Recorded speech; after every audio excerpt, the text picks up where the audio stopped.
नमस्कार। स्वागत है हमारे चैनल सुप्रीम कोर्ट जजमेंट इन हिंदी पर।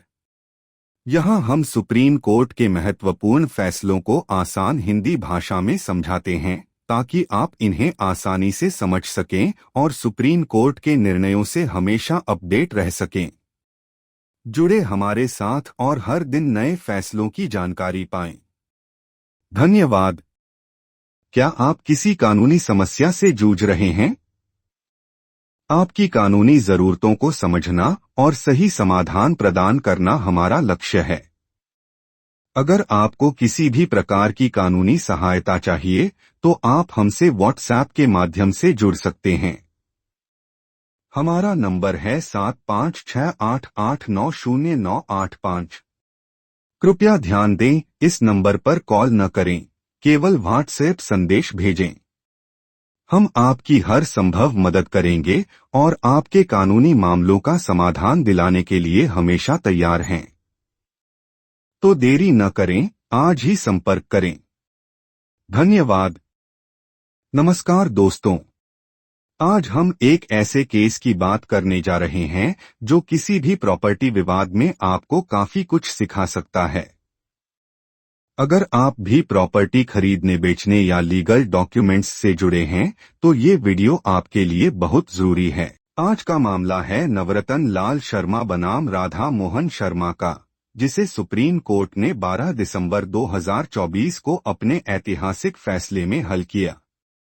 चलिए जानते हैं इस केस की पूरी कहानी और इससे मिलने वाली बड़ी सीखें। केस की पृष्ठभूमि। अब जरा सोचिए, आप किसी संपत्ति के मालिक हैं और आपको पता चलता है कि आपकी प्रॉपर्टी के नाम पर किसी ने फर्जी पावर ऑफ अटॉर्नी तैयार कर ली है और आपकी जानकारी के बिना इसे बेच भी दिया।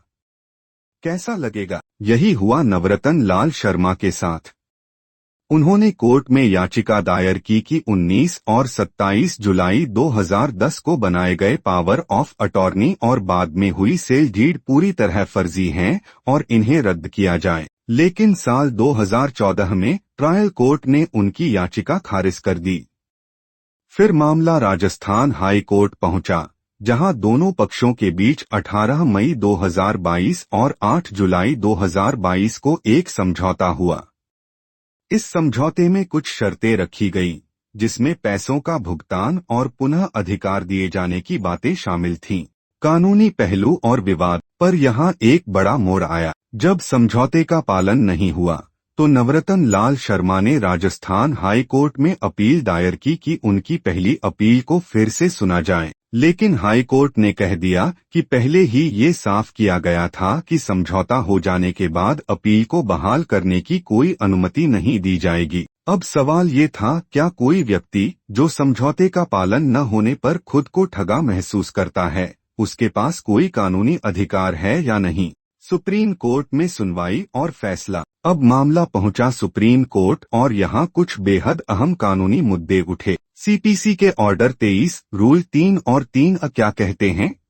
ऑर्डर 23 रूल 3 कोर्ट में दर्ज हुए किसी समझौते को अमल में लाना जरूरी होता है। ऑर्डर 23 रूल 3 अगर कोई समझौते के आधार पर जारी डिक्री से नाखुश है तो वह उस समझौते को ही चुनौती दे सकता है, नई याचिका नहीं डाल सकता। सुप्रीम कोर्ट ने अपने कई पुराने फैसलों को भी देखा, जैसे बनवारी लाल बनाम चंदो देवी 1993। कोर्ट को यह सुनिश्चित करना चाहिए कि समझौता वैध हो। पुष्पा देवी भगत बनाम राजिंदर सिंह 2006। सहमति से हुए डिक्री को सीधे चुनौती नहीं दी जा सकती, बल्कि वही कोर्ट इसे वापस ले सकता है। सुप्रीम कोर्ट का फैसला। राजस्थान हाई कोर्ट ने अपील की बहाली से इनकार करके गलती की। अंततः सुप्रीम कोर्ट ने हाई कोर्ट को फिर से अपील पर विचार करने का आदेश दिया और कहा कि कानूनी अधिकारों को इस तरह रोका नहीं जा सकता। तो दोस्तों, इस केस से हमें कुछ बहुत जरूरी बातें सीखने को मिलती हैं।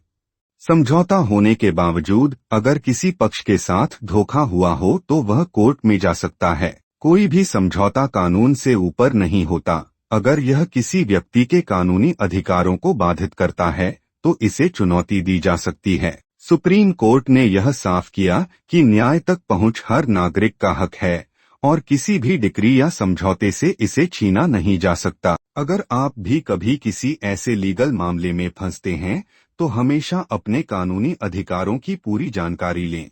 अब आप बताइए, क्या आपको लगता है कि हाई कोर्ट का फैसला सही था या सुप्रीम कोर्ट का दखल जरूरी था? कमेंट में जरूर बताइए। धन्यवाद।